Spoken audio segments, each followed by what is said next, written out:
அனைவருக்கும் என் அன்பான வணக்கங்கள். இன்று நாம் பேசப்போகும் தலைப்பு இளம் வயது மாணவர்கள் போதைப் பொருட்களுக்கு அடிமையாகும் நிலை. இதற்கு யார் காரணம் என்பதை பற்றி தான். இன்றைக்கி சமுதாயத்தில் மிகவும் மோசமான உண்மை என்னென்னா, பள்ளி மாணவர்களே போதைப்பொருள் பழக்கத்துக்கு அடிமையாகி வர்றது தான். யாரை குறை சொல்லணும் அப்படின்னு யோசித்தோம்னா உடனே பலருக்கு என்ன தோணுதுன்னா, பெற்றோர்கள் தான் காரணமாக இருக்காங்க அப்படின்னு நினைக்க தோணுது. ஆனால் உண்மையில் பெற்றோரை மட்டுமே குறை சொல்ல முடியாது. இது பல காரணங்கள் சேர்ந்து உருவான ஒரு பெரிய சமூக பிரச்சனை தான். பெற்றோர்கள் இதுக்கு ஏன் காரணமாக இருக்காங்க அப்படின்னா, பல பெற்றோர்கள் தங்களுடைய பிள்ளைங்கள்கிட்ட தினமும் பேசுகிறதே இல்லை. அதுக்கு காரணம் சொல்லுவாங்க, நேரம் இல்லை. சில பெற்றோர்கள் என்ன பண்ணுறாங்கன்னா, அவங்க சொல்கிறது தான் சரி அப்படிங்கிறத குழந்தைகள்கிட்ட திணிக்கிறாங்க. ரொம்ப கட்டுப்பாடு போடுவாங்க. இல்லைன்னா அந்த குழந்தைகிட்ட முழுசாக சுதந்திரத்தை கொடுத்துட்றாங்க. இதில் எந்த வழியுமே சரி கிடையாது. பெற்றோர்கள் என்ன பண்ணணும் அப்படின்னா, தன்னுடைய பிள்ளைகள் யாரோட பழகுது, யாரோட பேசுது, அதோட மனசில் என்ன இருக்குது, இது எல்லாமே கவனிக்கணும்.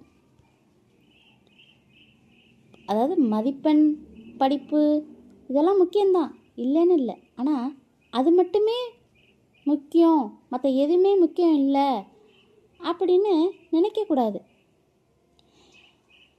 இதில் இன்னொரு உண்மையான விஷயம் என்னன்னா, சில இடங்களில் தந்தையே குழந்தைகிட்ட போய் கடைக்கு போய் இதை வாங்கிட்டு வா அப்படின்னு சொல்லி தெரியாமலே போதைப் பொருளை வாங்கி வர வைக்கிறாங்க.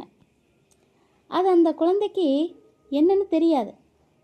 ஆனால் தினமும் வாங்கிட்டு வரும்போது அந்த குழந்தையோட மனசுலேயும் ஒரு கேள்வி வருது, இதில் என்ன இருக்குது, இது எப்படி இருக்கும் அப்படிங்கிற அந்த கேள்வியே அந்த குழந்தைகிட்ட ஒரு ஆர்வமாக மாறுது. அந்த ஆர்வம் ஒரு நாளாக என்ன பண்ணுதுன்னா, அதை முயற்சி பண்ண பார்க்குது.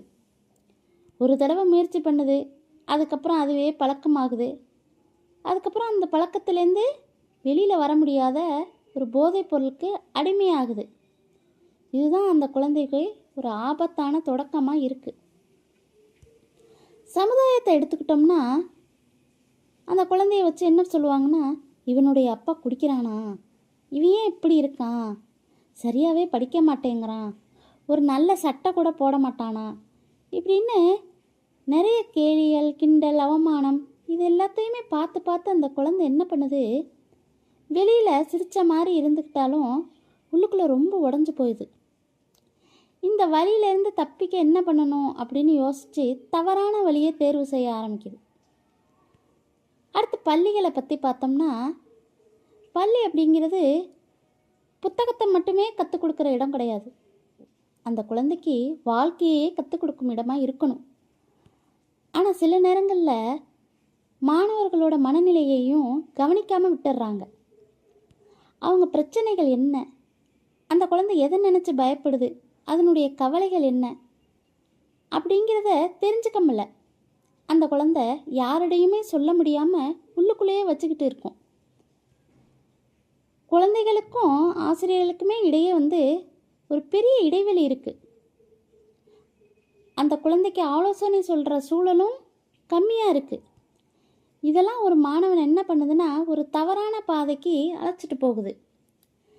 பள்ளிகள் என்ன செய்யலாம் அப்படின்னா, மாணவர்கள்ட்ட ஒரு வெளிப்படையாக, அதாவது திறந்த மனதோடு என்ன பண்ணணும்னா பேசணும். அவங்க மனநிலையை புரிஞ்சுக்கணும். அந்த பள்ளியில் என்ன பண்ணலாம் அப்படின்னா, விழிப்புணர்வு நிகழ்ச்சிகள் நிறைய நடத்தலாம். போதைப் பொருட்கள்னால என்னென்ன பாதிப்புகள் இருக்குது அப்படிங்கிறத தெளிவாக எடுத்து சொல்லலாம். ஆலோசனை வழங்குகிற அமைப்புகள்கிட்ட பேசி வாரத்தில் ஒரு நாளோ 2 நாளோ பள்ளிகளில் குழந்தைகள்கிட்ட ஆலோசனை கொடுக்கறது போல் ஏற்பாடு செய்யலாம். விளையாட்டு, கலை நிகழ்ச்சிகள், இல்லாட்டி நாடகம், பேச்சு போட்டி, இந்த மாதிரி செயல்பாடுகளுக்கு அதிக முக்கியத்துவம் கொடுக்கலாம். ஏன்னா இந்த மாதிரி நிகழ்ச்சிகள் தான் மாணவர்களோட மன அழுத்தத்தை குறைக்கும். அவங்களுக்கு ஒரு நம்பிக்கையையும் கொடுக்கும்.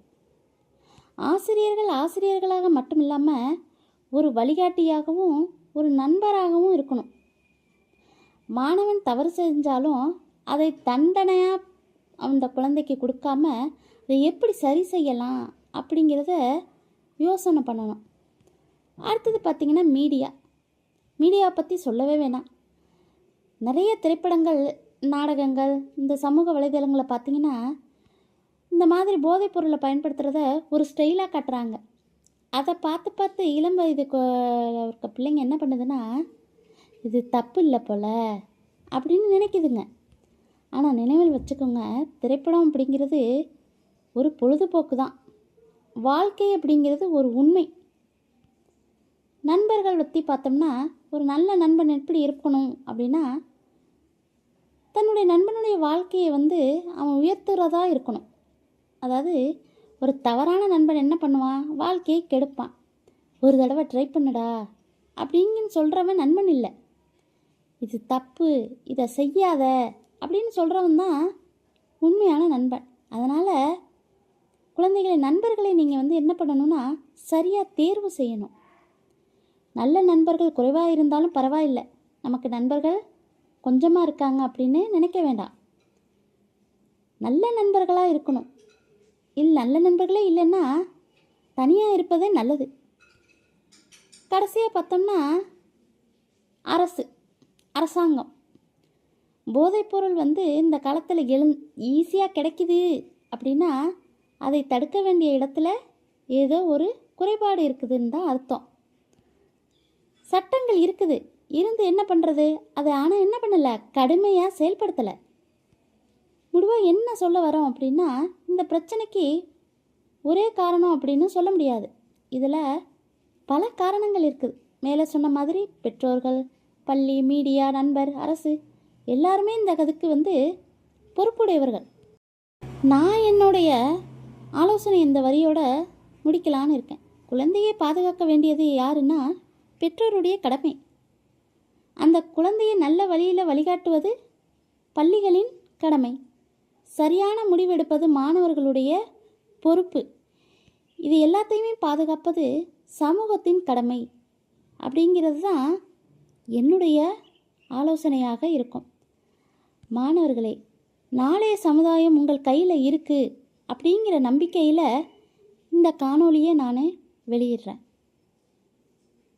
என்றும் அன்புடன் உங்கள் ஆலோசகர். நன்றி.